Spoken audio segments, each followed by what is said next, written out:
Everyone knows Joy Division. Everyone has heard "Love Will Tear Us Apart."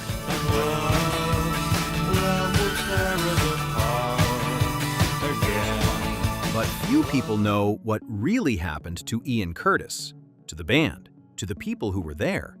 And this video isn't about romantic myths. It's not about the handsome guy who died young and became an icon. It's about what really happened in just 4 years of existence.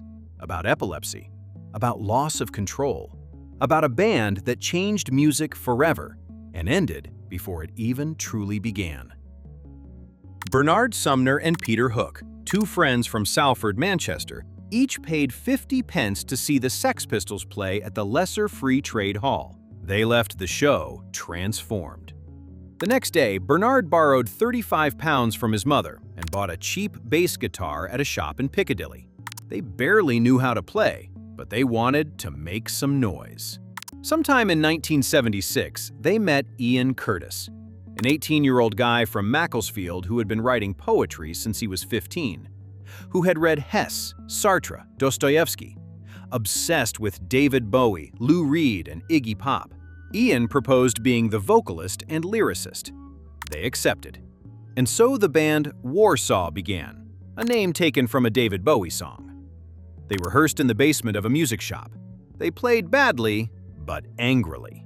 In 1977, they changed their name to Joy Division, a title taken from a book about Nazi concentration camps, about Jewish women forced to serve SS officers.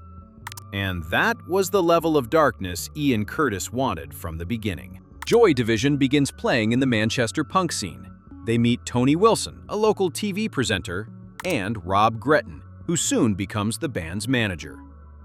Around 1978, Ian Curtis suffers one of his first epileptic seizures. At first, few understand what is happening. Months later, after a show in London, he has a violent attack inside the van, and from then on, everything changes. Ian is diagnosed with epilepsy. He starts taking carbamazepine and phenobarbital, medications that cause abrupt mood swings, depression, and fatigue. At the same time, the band grows. In April 1979, they record Unknown Pleasures with Martin Hannett as producer. The album is released in June and quickly begins selling thousands of copies. During the day, Ian works as a civil servant at the Manpower Services Commission. At night, he's a rock star. The crises continue, sometimes on stage, sometimes backstage. He avoids talking about it. He avoids the press. He avoids the fans. And often, he even avoids his own family. The lyrics begin to change. She's Lost Control is born from the story of a woman with epilepsy he met at work.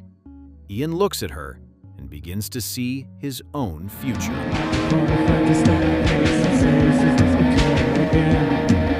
1975. Ian Curtis marries Deborah Woodruff. She is 16, he is 19. They met when she was 15. The marriage is turbulent from the start.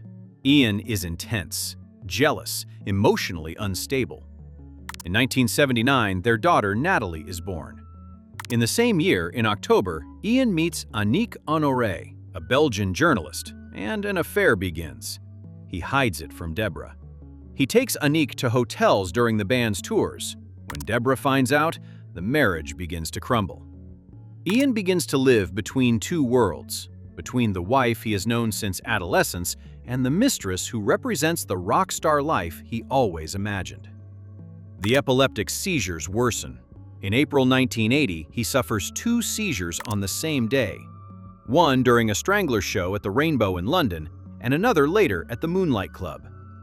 Back home, Ian attempts suicide with a phenobarbital overdose. He is taken to the hospital. Doctors perform gastric lavage. Afterwards, Tony Wilson, founder of Factory Records, takes Ian to a country house in Glossop in an attempt to help him recover. Joy Division is about to embark on their first American tour, something that could change everything, transform them into international stars. Ian Curtis is at home in Macclesfield, on Barton Street. He and Deborah are already separated. She works in a bar and returns home in the early hours of May 18th. They talk for hours. At one point, Ian asks her to spend the night at her parents' house. Alone, he watches Strossek, Werner Herzog's film about three people who leave Berlin in search of the American dream, only to see it crumble. The main character also takes his own life. Ian listens to Iggy Pop. He writes a long letter to Deborah. The next morning when she returns, she finds his body hanging on the kitchen clothesline.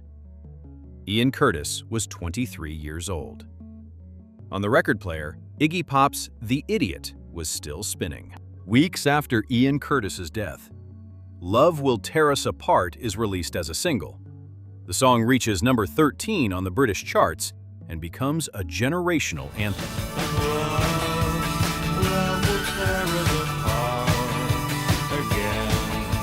Many people interpret it as a song about lost love, but the lyrics carry something heavier: a crumbling marriage, internal conflicts, the feeling of everything slipping out of control. Closer, recorded in March 1980, is released in July of the same year. The cover shows a photograph of a tombstone, and the mythology begins. Some say Ian knew he was going to die, that the lyrics foretold his own end, that he planned to become an icon from the beginning. But that's romanticizing death. Ian Curtis was a sick man.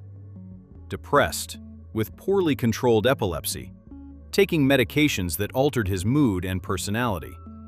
A marriage in ruins. A career growing too fast. He didn't want to be a tragic symbol. I wanted to write. I wanted to make films. I wanted to live. And I couldn't. What remained was Joy Division. 4 years of existence, 2 albums, and a transformation into New Order by the surviving members. They promised never to use the name Joy Division again without Ian Curtis, and they kept their promise. Today, the band is considered one of the most important in post-punk, electronic music, and alternative rock. But behind the mythology, there was just a 23-year-old boy who couldn't take it anymore.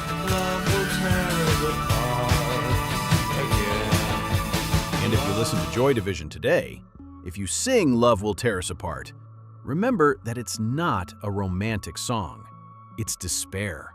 It's someone writing about their own breakdown without almost anyone noticing. And maybe that's the lesson.